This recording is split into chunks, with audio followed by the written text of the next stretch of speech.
So coming up this weekend, we do return to the Apex, but we return to the Apex for what is, in my opinion, a pretty fun card. Now, whenever I say that there's going to be a pretty fun card, it does actually typically be not too bad. And like thinking about UFC Seattle, on paper, I thought that was going to be a good card, and that card was actually significantly better than I expected it to be. Now, there were a lot of finishes, there were a lot of knockouts in that card, and I think overall it just was a very good card to watch. And unfortunately, of course, towards the end of the card, the main event, and in my opinion also the featured fight with Matsumoto being on the wrong end of a decision, it did leave a little bit of a sour taste, but overall the card was fantastic. Looking at Kape versus Almabayev, of course, you've got to look at the poster. Very basic, but I actually quite like it. I actually don't mind the idea of using darker posters. Now, if I was to put up a poster in my room, I would much rather put this poster up than the UFC Seattle poster, for example. So I quite like this one. Also, of course, We Want Picks is up and running. Jacob just absolutely smashed it last week with that prop hunter. The prop hunter videos that he's going to be doing now on that channel are hilarious. I actually laughed quite a bit at the last one, and he hit 2 plus 900 props in that video, which was pretty awesome. As well as, of course, Angelo and Jacob's bets. I'm going to be going back into the articles. Of course, LFA 203 takes place next weekend, but I'm going to write that article this weekend.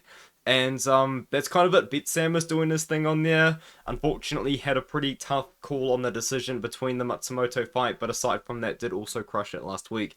Now, let's get into it, of course. Now, I don't think this is the final belt order, but it's what Tapology's given me, so we're going to roll with it. Charles Johnson versus Ramazan Temirov. The first of many underdogs that I'm picking on this card, and because I'm picking so many dogs, I've actually got my trustworthy friend, FightOdds.io here, to tell me if he is still a dog. And right now on BetOnline he is plus 112. Maybe the line flips, maybe it doesn't, but when this fight was first announced, I actually thought to myself, oh, this is a bad fight for Charles Johnson for a couple of reasons. The main one is he had really earned his spot in the rankings now at this point. This is a guy that has fought super often since he first come into the UFC, and then went on a pretty decent win streak and beat a couple of good guys, beat Sumodeoji to get into that ranking position. And now he's going to be defending that ranking spot against someone who's only fought in the UFC once and beat CJ Vergara, of all people, in that debut. Prior to that, though, had fought quite a few decent guys, fought for Ryzen, of course, and also a couple of other promotions that you can watch on YouTube. And the way that Temirov does fight, for the most part, I actually think is both a stylistically good matchup for Johnson, but also stylistically bad. Now, I feel like a good matchup for Johnson is someone that isn't as good at striking as him, isn't as crafty as him on the feet, and someone that isn't an elite level wrestler that can wrestle for 15 minutes straight. And I feel like Temirov, I think you could argue that he is a worse technical striker of the two, but he does hit significantly harder. And despite not seeing any wrestling at all so far in his UFC career, I can tell you that he can wrestle. And it does look like pretty dominant wrestling if he can get that top control. But now going against Charles Johnson here, Charles Johnson has proven, I believe, over the course of his UFC career to have good takedown defense. He's even shown some takedown offense recently, which is always quite good to see, seeing him add a little bit more tools to his game. And I think in this one here, it's going to come down to, can Temirov land less volume than Johnson, but land the more impactful shots, like whether he's going to rock him or maybe even knock him out, knock him down, or out wrestle him, or can Charles Johnson play the volume game, control the pace of the fight like he did against Joshua Van, which I think genuinely is a somewhat similar stylistic matchup. You know, Temirov being a shorter, powerful boxer, Van being not as powerful as Temirov, but being a pretty small, fast boxer with pretty technical boxing. If you watch that fight, Charles Johnson was 2-0 against Van going into the third round and then proceeded to knock him out. And I think that this is a similar matchup. So I'm going to go with the Johnson here to win a decision against Ramazan Temirov.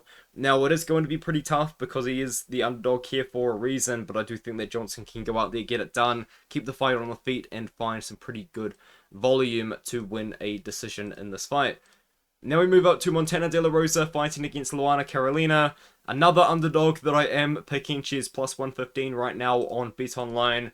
I do think that Montana De La Rosa can win this one here. She was on a bit of a losing streak, but look at who she was losing to. She lost to Tatiana Suarez in her big comeback fight, and you could argue that she potentially even won the first round of that one. You know, some people do say that. I don't know about that, but hey. And then she lost to JJ Aldrich. Bad loss. Very bad loss, I do know. But she did bounce back against Andrea Lee, who is also on this card, fighting JJ Aldrich, which is funny. Now, this is a similar stylistic matchup to that to that Andrea Lee fight, because Luana Carolina is a Muay Thai striker, and that's kind of her entire game. She doesn't actually do much more than be a Muay Thai striker. She does have pretty good takedown defense, but in my opinion, I don't think that the takedown defense is going to be good enough to defend the takedowns of Montana De La Rosa, because once De La Rosa does get takedowns, she does have pretty solid control. The striking disadvantage is quite significant, though, I think, because Carolina has proven to be a pretty good striker. But I think that this is a matchup that Montana De La Rosa can come out as the underdog and find a victory here. So I'm going to pick Montana De La Rosa to win by decision.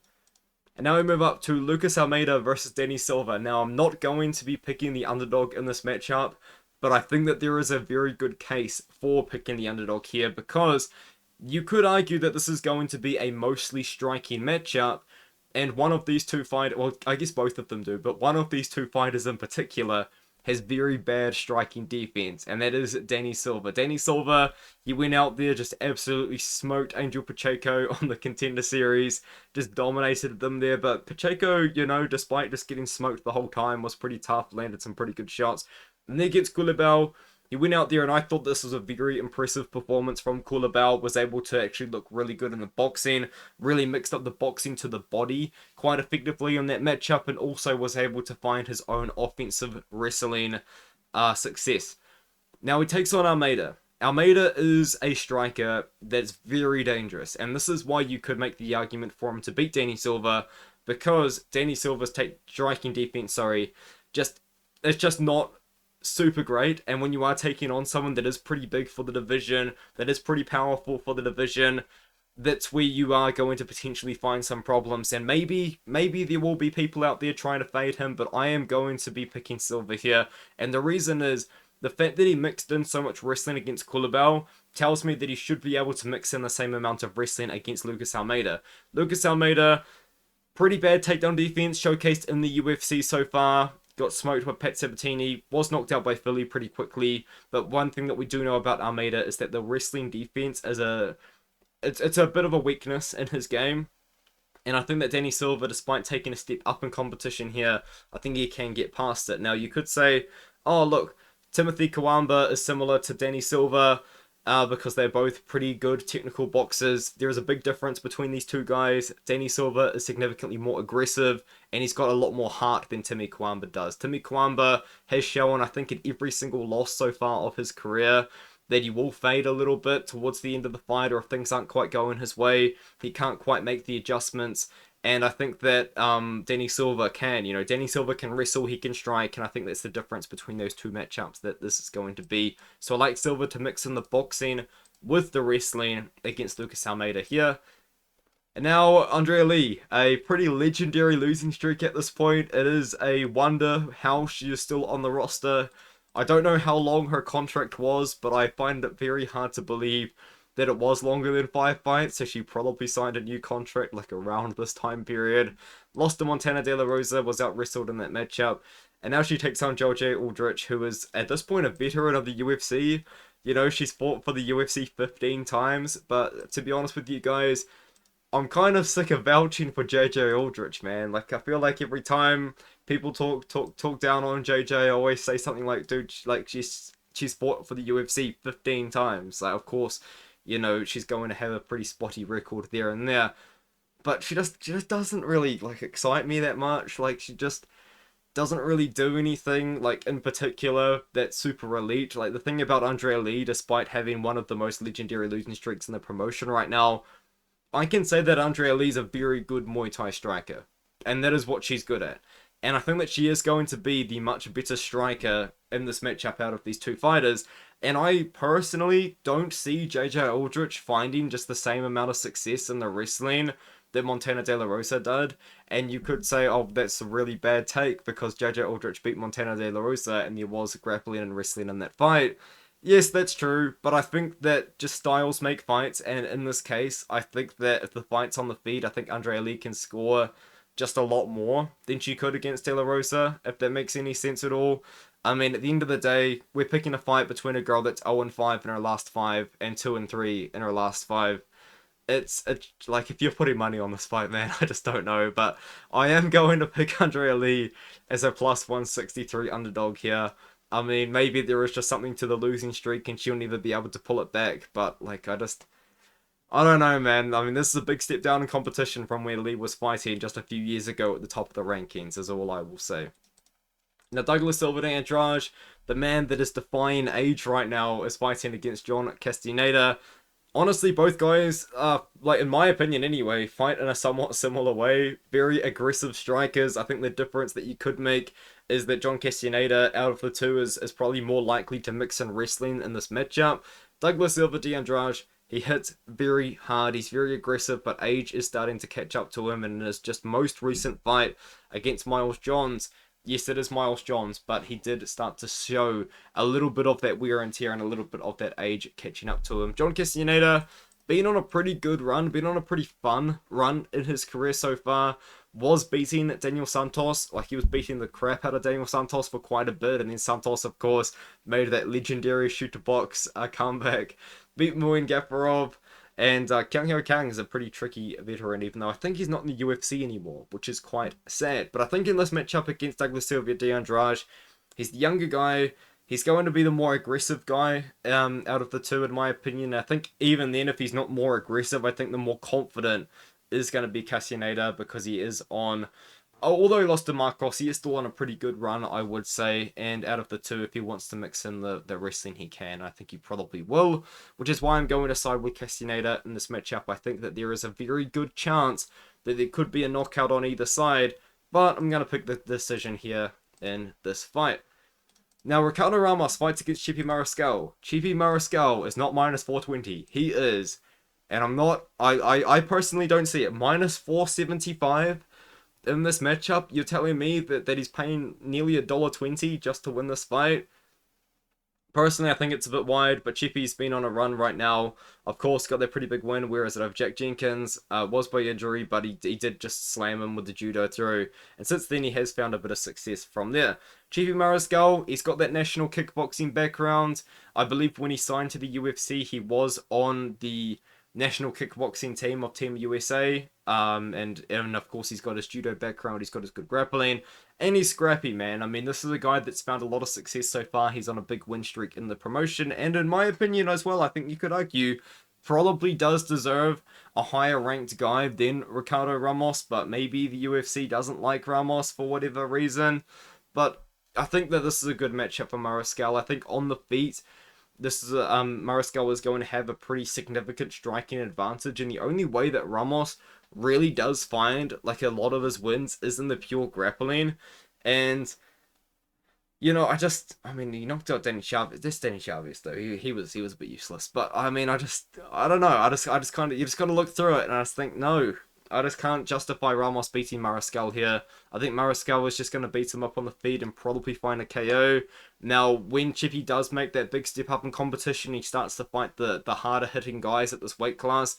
That's when I think you can maybe start fading him, because Mariscal's chin has been checked so many times in his career, except for in the UFC somehow. So that's quite impressive how no one in the UFC's been able to knock him out. But I think that Mariscal goes out there. Ramos isn't going to present a striking threat in this fight, I don't think. And I think that it's going to be Chepe who can actually find the chin of Ramos and land a knockout blow. Speaking of knockouts, Danny Barlow should knock out Sam Patterson here. This is one of my more confident picks on the card. Now, Sam Patterson was at 155 at one point. Got absolutely smoked by Jan Alash Moose. That was, I believe it was my knockout of the year for 2023, with just how brutal it was. And then after that, he moved up to 170 pounds and took on a couple of guys that were pretty good stylistic matchups, even though I did pick Johan Lyness to beat him because I was worried about the chin. But It turns out Johan Linus is just a power merchant and he ruined the career of Danny Barlow. Not Danny Barlow. Who am I thinking of? Hold on. This is going to slip my mind and I'm going to be annoyed about it. Whose career did Johan Linus ruin? Burlinson. Still upset about this, by the way. Still upset about this. Took the chin of Burlinson, and Burlinson has been on a good run, but oh well. Danny Barlow is, you know, he looked okay against Veretennikov. I think that's kind of where a lot of people have started to put the brakes on him from being just like this guy that's going to run through the division all the way to the top. But what I can say is his base is very good. He's 6'2", pretty big for the weight class, very powerful for the weight class, a southpaw, wrestling background, can wrestle, can grapple, but the power in the hands is there. Now, the problem with Barlow is that he has, in the past, been a little bit too over-aggressive, which has got him caught in some situations, but he's 9-0. Everything he's done so far has worked. Against Veretennikov, we saw a much more patient fighter, and despite that being a pretty close fight and not as exciting as all of Danny Barlow's previous fights, that's what I think he needed to do to actually beat a guy that is also going to match the power in the striking for him, aside from just taking him down and dominating him like Mr. Van Zandt did, like Austen Vanderford did, but oh well. I think in this one though, the striking power there for Sam Patterson isn't there. The way that Sam Patterson wins this fight it's in the grappling, because Sam Patterson's grappling is legitimately good. Now, Keeper Crosby has shown that he just does not know how to defend submissions whatsoever. And Johan Linus is just a power merchant, but he still has shown that he's got pretty solid offensive grappling for the weight class. And Danny Barlow, I think that, you know, if he gets put in a bad spot, I think Sam Patterson could potentially, like, take advantage of that. But Patterson's striking defense isn't there. The chin is a worry, just given how just, like, this was a brutal knockout. This is one of the most brutal knockouts that we've seen in the UFC in the last couple of years. That's how bad it was. So I think that Danny Barlow can touch the chin of Patterson and find the KO, and I think that would really get his hype train rolling. William Gomis versus Hyder Amil, a battle of two completely opposite styles, and Hyder Amil, I have to give him credit because he has proven me wrong. He's proven me wrong twice. On the Contender Series, I picked Emre Sonmez to beat him. Emre Sonmez just turns out he's got no cardio, like, whatsoever, and Amil's takedown defense looked pretty good, and I was personally surprised as well with how good Amil's cardio was in that matchup against Sonmez. And then, of course, I picked him to beat Fernie Garcia. Garcia was coming up on short notice from the weight class. And then, I picked Young Lee to beat him, and this is what kind of upsets me a little bit about, like, a lot of the South Korean fighters that do train alongside the Korean Zombie. They all want to be the next Korean Zombie, and Young Lee just went out there and tried to fight fire with fire against Hyder Amil and got caught and knocked out quickly. Like, that's just, like, I swear, man, like, I wish I could just, Hans Yol Kim is a good example. Like, these guys are just on CTE speedruns trying to be the next TKZ. It's just sad to see. But anyway, William Gomis, I was thinking about this because I was thinking about what I was going to say about him. Have I been too harsh on William Gomis in the past? And I think the answer is no. I think I've been nice to him. William Gomis, just a guy that just does not want the fans to be happy. He hates the fans. He just hates us. He hates us so much. This guy throws like 3 strikes a minute. Throws like 15 strikes a round. Like, what are you doing? Like, do you hate the fans? Do you hate us? I swear, like 90% of the fighters from France are all low volume range merchants, and William Gomis is a prime example of this, and somehow he got the decision against Joannes and Brito. Can the range merchant, low volume merchant, defeat someone like Hyder Amil, who is going to just come forward with complete reckless abandon? Maybe. And that just sucks. It just sucks, doesn't it? It just sucks. It just really sucks. Like, Hyder Amil, he's okay. That's the thing about him. Like, I feel like he is quite good, and I will admit he's a lot better than I actually thought he was, because I have picked against him a couple of times, but William Gomis isn't going to try and be the next Korean Zombie like Young Lee is. And I feel like there's like 2 ways I can play this. I could pick Amil because I want Amil to win, or I could pick Gomis and then be happy if Gomis wins, or be happy if Amil wins. So I'm going to pick Gomis. I see that there are people betting on the Gomis side. I I don't know. I don't think you can bet on this fight really, unless you're gonna try and get like an Amil inside the distance line, which could be like maybe like plus 250, like maybe plus 300. I don't know. Like I don't know. I just Gomis. Gomis is the pick by boring decision. He's somehow going. He made a Joe Anderson Brito fight boring. He's gonna make a Hyder. That fight wasn't boring, to be fair. Brito should have won, but I let the emotions get the best of me there. Just let's go on. Mario Pinto makes his UFC debut against Austen Lane. Don't let me down, Mario, because I have a lot of stock in you. I genuinely think that Mario Pinto is like a genuine good prospect at heavyweight that we don't really see like this kind of level, like this kind of athleticism in heavyweights like at all, because all heavyweights typically are guys that do just eat way too many pizzas. Wait, like think of like me, but then like think of me with like extra pizzas. You know what I mean? That's kind of like most heavyweights in the UFC right now. And Mario Pinto's not like that. He's 6'5", 80-inch reach, very athletic guy, pretty good cardio. Like his cardio was what pushed him to a win against Kasim Arayes. He even won a tournament all in one night, which was pretty cool. Beat Benjamin Sahik, who has a terrible record, to be honest, but actually isn't that much of a bum. Like, he actually is a pretty good grappler. Mario Pinto, a very athletic guy, uses his range well, has good cardio. Like, did he look quite bad against Camacho by just going to war against him? Yeah, he did. And that's kind of what does worry me a little bit. But this is a matchup Mario Pinto should win, man. Like, Austen Lane, the reason why... Who did he beat? I completely forgot he got a win. Yikes. The thing about Lane, though, all of his losses in the UFC have come because of the same reason. Austen Lane is so slow. Like, he's just so slow. You throw a strike against Lane, he won't react to it until the next one's landed. That's how Tafa knocked him out. That's how Janata Deniz knocked him out. You land a jab on Lane, Lane wouldn't know that that jab landed until you've already hit him with the right cross afterwards. That's how slow he is in the pocket, and Pinto does throw combinations, he does throw pretty good body kicks. Now we're going to see the wrestling tested, but Kasim Miraz tried to do that and it didn't really work. We'll see. We will see, because Austen Lane is a wrestler. He tried to be a striker in the UFC. It didn't work.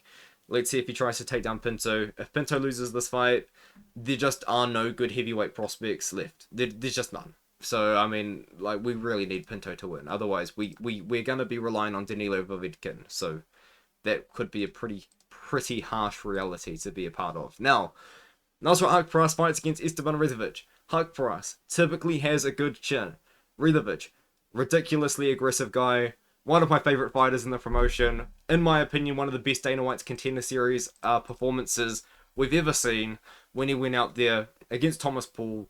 And I've said it before, I'll say it again. It was just 90 seconds of madness. And despite there being a nut shot in there, which did kind of ruin it a little bit, man, it was fun. Esteban Ribovics just ran forward, throwing bombs, landing bombs, and he knocked out Thomas Paul in the first 90 seconds. It was a great performance.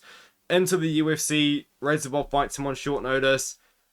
Some people do try to argue that Ribovics should have got the decision. Yeah, I don't think he quite did enough. I think he was just like a couple of big shots that didn't quite land from maybe getting the decision against Razorbob. And then Kirk scared us with the wrestling in the first round, controlled Ribovics in the first round, but then he went on to just beat the piss out of him for the next 2 rounds.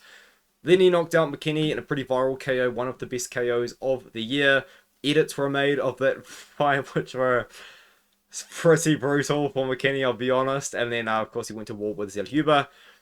I think he's going to go to war with Nasrat, but Nasrat, I just don't see Nasrat being as fast as Zellhuber is, being as, like, kind of technical as Zellhuber is. And Ribovics, man, like, this guy is a madman on the feet. Like, he is aggressive. He will just come forward and throw shots, and he doesn't just, like, headhunt. He will mix his punches to the body. He will throw kicks. He will set up the head kicks like he did against McKinney.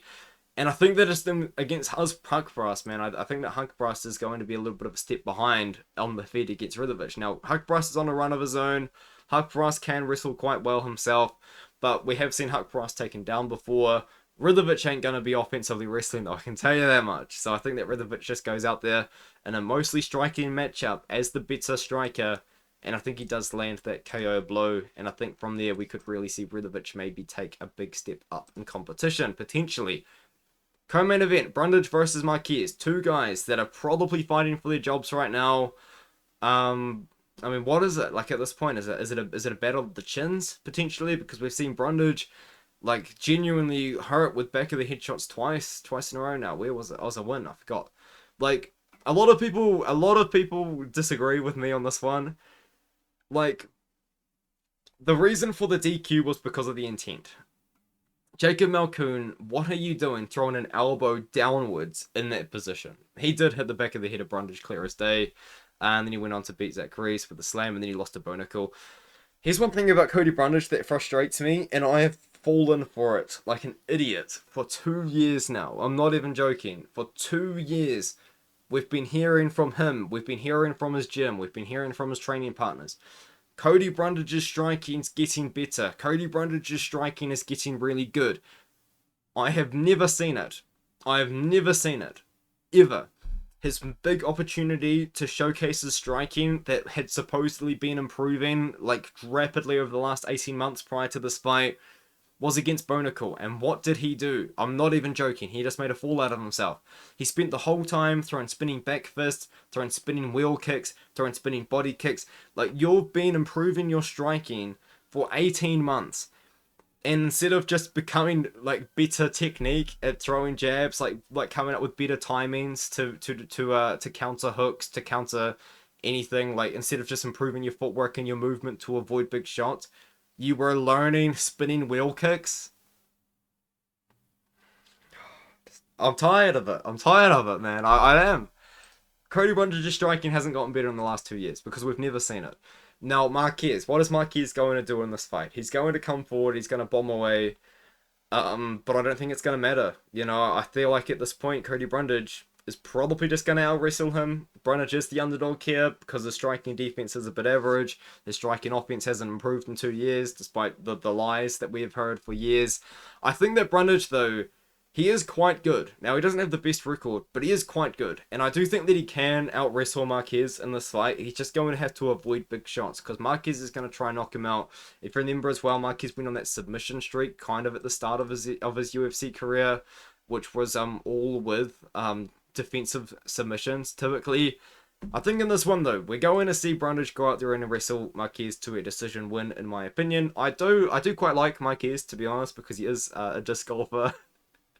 And I am also a disc golfer.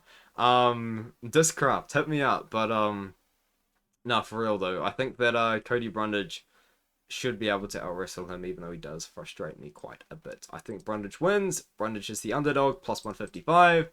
That's quite a few underdogs picked so far for the event, and we're only going to go with a pretty large one here with the main event. I am picking Almabayev to defeat Manel Kape on short notice here, but you might just have to hear me out for a second. Almabayev, plus 205 right now on Bet Online. On some other sports books, he's around plus 190, but nonetheless, more or less a plus 200 underdog here against Kape. And my reasoning for this is, yes, Kape looked really good in his last fight, because he did. He just smoked Bruno Silva with a really good performance. It was a good comeback from his pretty disappointing performance against Muhammad Mokaev, let's be honest. Like, I picked Kape to beat Mokaev. The build-up for that fight was insane as well, and then Mokaev got released from the promotion afterwards, so kind of just like a lot of hilarious stuff was going on in the background there, and then there was a lot of build-up too.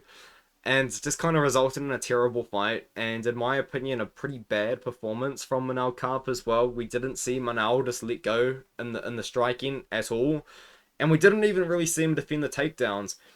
And I think that's where we see Almabayev actually beat Manel Kape here on short notice in a 5-round main event on short notice. I'll say it again. Almabayev is solid, man. Like, he doesn't look like the biggest guy at the weight class, so I don't think that his weight cut's going to be too intense. And he's been training for opponents in the past, like Alan Nascimento, who's fighting Jafela Filho now, I think, actually. Here we go, fight news for you fellas. What else is going on? He beat Mateus Nicolau. Nicolau's a good grappler. He beat Jose Johnson. Johnson's like 6'3". I mean, I don't know. This is embarrassing. I'm not really justifying myself very well. The thing is, Almabayev, I don't think that he's going to be that out of place on the feet either. Now, Manel Kape is probably one of the best pure strikers at 125 pounds. But Almabayev just isn't going to stand still with his hands by his waist like Bruno Silva was. And Almabayev isn't going to be just throwing 135% trying to knock him out all the time like Bruno Silva was. When Asu does strike, it is going to be with intent to cripple the legs of Kape, like kick the legs. It is going to be intent to maybe work the body a little bit with his boxing. Yes, Almabayev does not move his head that much, and Kape, I mean, we have seen that Kape is capable of landing 3, 4, 5 strike combinations on his opponents before, because he did that to Bruno Silva. But it's the wrestling, man, that really makes the difference in this matchup, I think, because we have seen Manel Kape, we just saw him get completely shut down by the wrestling of Muhammad Bakayev. And say what you want about this take, Muhammad Bakayev has shown in the UFC to not have the best control. You know, like Charles Johnson defended 11 takedowns or something crazy in that fight. Fighters in the past have been able to get up from Muhammad Bakayev's takedowns. Almabayev so far, when he's been able to beat his opponents, is because he's been able to get those guys down and control them on bottom. And I think that Asil, you know, that's the thing as well. When he is on top, he is pretty active. You know, Bakayev, he don't really do much. He does love to just hold you up against the cage. Almabayev will be kind of threatening some sort of submission. He will be landing ground and pound there. I think that it's a good matchup for Asu. Now, if it was on a longer camp, I would feel a lot more confident about it. But since it's short notice, you don't know what the cardio is going to look like. But in all honesty, I actually think it's a pretty good matchup for Asu. And if he does beat Manel Kape, I mean, here's the situation the UFC's in right now.